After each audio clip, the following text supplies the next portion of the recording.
Now, before we get into the video, I want to let you guys know about Pickswise.com. Pickswise is the home of sports picks and predictions. You can find the latest college basketball picks every game for every day, and they will give you a free pick for every single March Madness game once the tournament starts, and they'll be able to load in their picks right here. They will give you reasoning, sound reasoning from expert handicappers, from expert analysts. They feature the very best of the college basketball handicappers, and especially as it gets closer to March Madness, be sure to check them out and be sure to bet better with Pickswise. Alex here, and welcome to the final bracketology update before the actual NCAA tournament is finalized and released. It has been a long road to get here through the COVID world, and man, I am so freaking excited. The bracket's going to be announced in about 6 or 7 hours. My tournament predictions video will be coming out at about 7 p.m. Eastern time, so make sure you have those post notifications turned on. Make sure you're by your phone or whatever, or Xbox, whatever you watch the videos on, to see what my predictions will end up being. It's going to be in that Excel bracket template just because the tournament challenge on ESPN isn't uploaded until 8 p.m., so I'd have to wait another hour to kind of get the tournament bracket as my template, whatever you want to call it. And I'm not going to wait another hour. I'm going to go balls to the wall and go immediately once I know the tournament bracket, get my predictions out there. It's just going to be a lot of fun. We have some crazy conference tournament finals today. We have Cincinnati playing, who could be a potential bid thief if they were to be. I think it's Houston in the American League. And speaking of bid thieves, we had two bid thieves last night. We had Oregon State winning the Pac-12 and knocking out one of these two teams. And then we also had Georgetown winning and knocking out another one. So Wichita State, St. Louis, the first two teams out here. If Georgetown and Oregon State hadn't have won, they may be in the tournament. It's just going to be creating some crazy bubble madness here in these next couple of hours, and some of these teams are going to get shafted, and I feel so bad for them. But they could be named as replacement teams because, I mean, that's what the NCAA is going to be doing for the tournament. If a couple of teams, like Kansas and Virginia, for example, in their conference tournaments, they had to back out in the NCAA tournament, one of these first four out teams would be able to replace them in the tournament if a similar situation were to happen again. And I know Duke said that they're going to be eligible to play in the tournament if they make the tournament, but they're not making the tournament. They're right now the 8th team out. So kind of just taking a look here at the bubble. Last four byes are Maryland, VCU, who plays in the Acc Championship today, and if they win that one, then they're probably going to be off this last four byes list. Then Michigan State and UCLA. Last four in are Syracuse, Louisville, Drake, and Utah State, who lost the Mountain West Championship game to San Diego State yesterday. Then first four out are Wichita State, who got upset by the aforementioned Cincinnati. They are going to be sweating it out on Selection Sunday, which is today. Then St. Louis, Colorado State, and Ole Miss. And then the next four out are Western Kentucky, who lost in overtime in their conference championship to North Texas and likely won't be making the tournament as much as I love that team. And then Memphis, Boise State, and Duke. So just kind of taking a look here at the bracket, a couple things I want to mention. Illinois has overtaken Michigan for the third number one seed spot. And Joe Lunardi said no matter what happens today, if Illinois were to lose, the number one seeds are locked in order. So we are going to have Gonzaga as the number one overall, Baylor as the number two, then Illinois as the number three, and Michigan as the number 4 one seeds. I mean, they're all one seeds, but it's just the order that's going to be taking place. And then, yeah, Georgia Tech won the ACC championship, and probably, I mean, if you had asked anybody even 2 months, maybe even a month ago, who they thought the ACC championship or ACC tournament winner was going to be, I don't know anybody besides Georgia Tech fans that would have said Georgia Tech. So just a crazy run over this last month, really, for Georgia Tech. So congratulations to them. We also had Texas beating my beloved Oklahoma State. So congratulations to all you Longhorn fans there, the automatic qualifier there, Texas. But yeah, that's kind of what we've been doing. Let's go ahead and get into the predictions for this final bracketology update, and we are going to go with a food item. I don't know if I'm going to be doing the food item in the actual NCAA tournament predictions video, just because that one's going to be hitting a lot of eyes that my channel normally doesn't hit, so they'll probably be thinking I'm a little bit goofy. But either way, we are going to go with a drumstick for our food item. Now, this can take this can go multiple directions. It can be the chicken drumstick, which I know a lot of you are going to be thinking about, but it could also go with that ice cream drumstick, with like a little ice cream cone, and then you got some nuts over there on the top of it. It could be crisp, got some cookie dough chunks in there, whatever you want to put in there. So either way, whatever you want to do, you can say like a chicken drumstick, you can say like an ice cream drumstick, or whatever you want to do. But yeah, let's go and get into our predictions if I can get it out of my mouth. There we go. So Gonzaga, obviously they're going to beat the winner of Mount St. Mary's and Texas Southern. Then we are going to go with Oklahoma here beating Rutgers. Now, Rutgers was one of my favorite teams, and I feel ashamed to say it. They were one of my favorite teams to make a run in the tournament back in January or something like that, but they just have not been doing good at all recently. Oklahoma, I mean, they scored 15 points in the first half against Kansas. They made a crazy comeback and almost beat Kansas, I think, in the Big 12 semifinals, quarterfinals, one of those two, but they ultimately were not able to win, but I do think that they could beat Rutgers. Then I'm going to go with my first upset prediction here and go with UC Santa Barbara. This isn't a knock really against Colorado. I mean, they're a great team with McKinley Wright, but if they had won that Pac-12 championship last night, I'm pretty sure I would have gone with them. But UC Santa Barbara is one of my favorite sleeper contenders, potential Cinderella contenders, the Guachos. I think that they can get a first-round upset, and I feel bad for Colorado, but I think that's the team that they can do it against.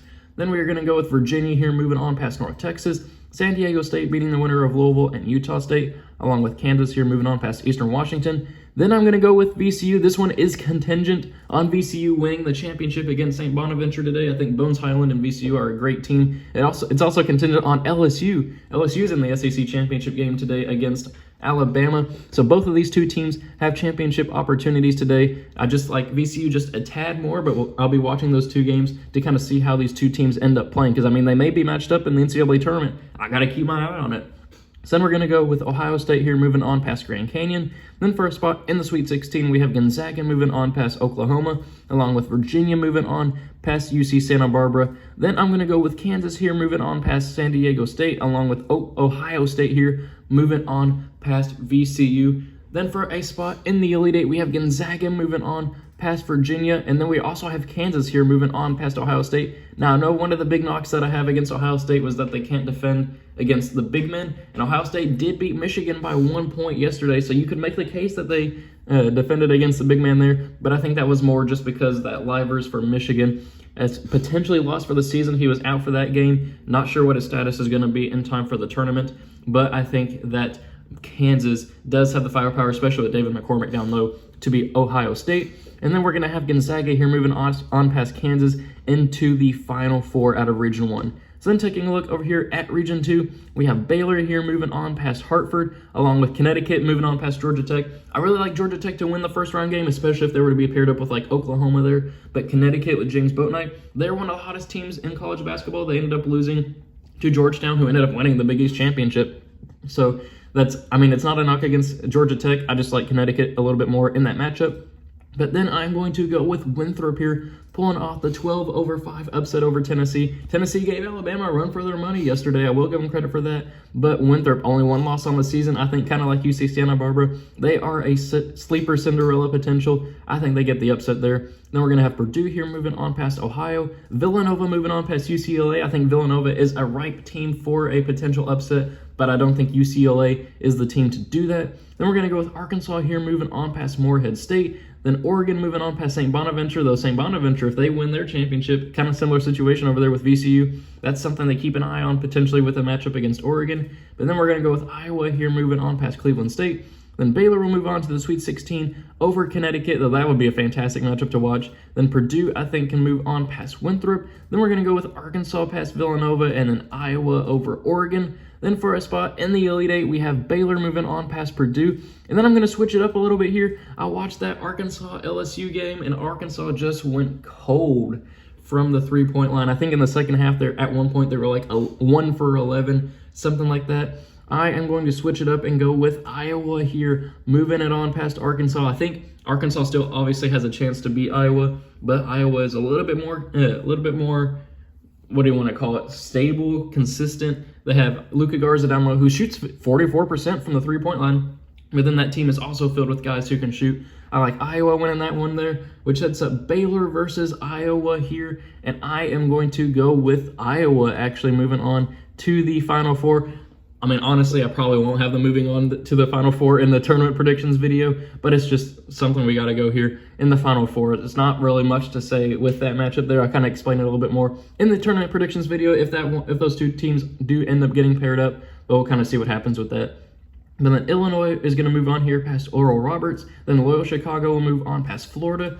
This is going to be a popular upset pick. I mean, Texas Tech as a whole as a 5 seed is going to be a popular upset pick no matter who their 12 seed is going to be. But I still believe in Texas Tech to at least win a tournament game. We'll kind of see what happens past that. But then we're going to go with Florida State here, moving on past UNC Greensboro. Michigan State I have here pulling off the 11/6 upset over USC. Then we'll have Texas moving on past Colgate, along with Wisconsin moving on past Clemson, and then Houston over Drexel. Then for a spot in Sweet 16, we have Illinois moving on past Loyola Chicago, battle of the two Illinois-based teams. Then we're going to have Florida State here moving on past Texas Tech.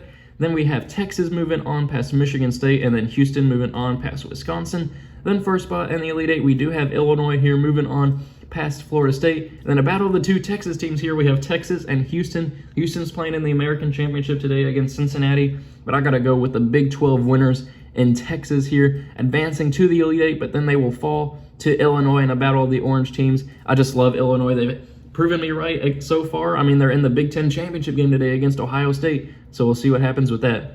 Then if we take a look over here at Region 4, Michigan getting paired up with Appalachian State. Michigan fans having flashbacks, the war flashbacks to the Appalachian State upset in college football. I think it was back in 2007. Just a little fun storyline there, but we have Michigan obviously moving on past whoever wins that game. Then we're going to have Missouri here moving on past Virginia Tech. Oregon State, I think, can pull off the 12/5 upset over Creighton. Oregon State really hot right now, kind of like Georgetown. Creighton just got destroyed by Georgetown. I think it ended up being like 73-48. May have gotten that final score wrong, but that's just what popped in my mind at this time. Then we're going to have West Virginia moving on past Liberty. BYU, I think, can beat the winner of Syracuse and Drake, which I think would be Syracuse. And Oklahoma State will be Abilene Christian. North Carolina, with their bigs down low, I think they can handle Maryland, along with Alabama here over Iona.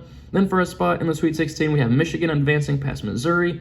West Virginia here advancing past Oregon State. Oklahoma State advancing past BYU. And then we're going to have an upset of North Carolina over Alabama. Alabama, I know, is in the SEC championship game, but I just believe in that upset pick. I've been doing it in most of my other bracketologies in these past couple of days. I just believe in that upset of North Carolina over Alabama for some reason. Then we're going to have Michigan advancing here. Actually, no, we're going to switch it up and go with West Virginia advancing past Michigan. Don't know the status of Isaiah Livers at this time. That could spell trouble for Michigan as it did in the Big Ten semifinal against Ohio State. I got West Virginia advancing here to the Elite Eight, along with Oklahoma State over North Carolina, which sets up a Big 12 Elite Eight matchup here with the Big 12.